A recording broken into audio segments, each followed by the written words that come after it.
Assalamualaikum warahmatullahi wabarakatuh. Perkenalkan, nama saya Muhammad Artillah dengan NIM 2106425 dari Prodi Teknik Listrik. Saya akan membahas mengenai penegakan hukum terhadap pelaku 3C, curas, curat, dan curanmor di wilayah Polda Sumbar. Pembahasan pertama mengenai pengertian penegakan hukum. Penegakan hukum adalah sistem yang di dalamnya terdapat anggota pemerintah yang bertindak secara terorganisir untuk menegakkan hukum dengan cara menemukan, menghalangi, memulihkan, atau menghukum orang yang melanggar undang-undang dan norma hukum yang mengatur masyarakat tempat anggota penegakan hukum tersebut berada.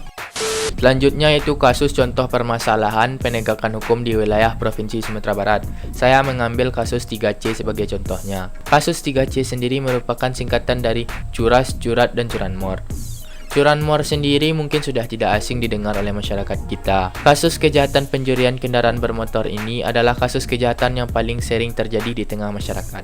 Kasus curas sendiri lebih kepada para pelaku saat beraksi mengambil barang yang bukan miliknya secara paksa sampai melukai korbannya. Kasusnya itu seperti penjamretan, pembegalan, dan perampokan. Para pelaku kejahatan ini tak segan untuk melukai korbannya jika pelaku merasa terancam oleh korbannya yang mencoba melawan. Pencurian dengan pemberatan atau curat dikategorikan sebagai tindak pidana pencurian yang dilakukan tidak dengan kekerasan, seperti pencurian bongkar rumah, melakukan pencongkelan rumah kosong, dan mengambil barang milik korban tanpa sepengetahuannya. Kepolisian Daerah atau Polda Sumatera Barat mencatat kasus paling tinggi terjadi sepanjang 2017 adalah pencurian kendaraan bermotor. Total kasus curanmor sepanjang 2017 berjumlah 2.709 kasus.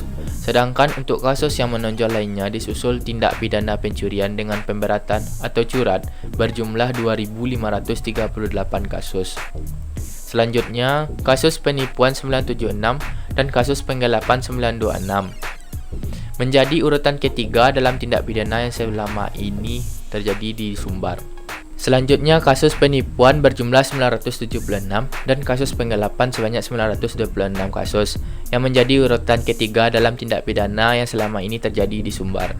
Secara keseluruhan, tindak pidana yang terjadi di wilayah hukum Polda Sumbar sepanjang 2017 menurun dibandingkan tahun sebelumnya. Kasus pidana ini berjumlah 14.710 kasus, sedangkan tahun lalu mencapai 17.498 kasus, yang artinya terjadi penurunan sebesar 2,5%. Sedangkan untuk penyelesaian dari semua total tindak pidana di tahun ini berjumlah sebanyak 6.671 kasus. Dan di tahun sebelumnya sebanyak 8.202 kasus. Kendala-kendala yang dihadapi Polda Sumbar dalam penegakan pelaku hukum 3C yaitu A. Kendala internal. Yang pertama yaitu sarana dan prasarananya yang kurang memadai. Kedua, jaringan informasi yang terputus. Yang ketiga, kurang memadainya anggota kepolisian dari segi kuantitas. Yang keempat, kurang dukungan anggaran. Selanjutnya yang B atau kendala eksternal. Yang pertama, kurangnya alat bukti dan saksi. Yang kedua, masyarakat yang apatis dalam membantu pihak kepolisian saat dimintai keterangan oleh penyidik. Yang ketiga, sarana pendukung pada tempat kejadian perkara kurang memadai. Upaya yang dilakukan dalam mengatasi kendala penyidikan tindak pidana pencurian kendaraan bermotor yaitu yang pertama, menyusun rencana kebutuhan untuk penanganan tindak pidana pencurian kendaraan bermotor. Yang kedua, swadaya dari pihak Polda Sumbar. Yang ketiga, merekrut penyidik pembantu dalam penanganan tindak pidana pencurian kendaraan bermotor. Yang keempat, mengadakan pelatihan guna meningkatkan sumber daya manusia di bidang teknologi. Yang kelima, meningkatkan kesadaran masyarakat dengan mengadakan penyuluhan dan sosialisasi hukum kepada masyarakat terkait tindak pidana pencurian kendaraan bermotor. Sekian penyampaian dari saya. Apabila ada kesalahan dalam penyampaian atau kata-kata saya mohon maaf. Assalamualaikum warahmatullahi wabarakatuh.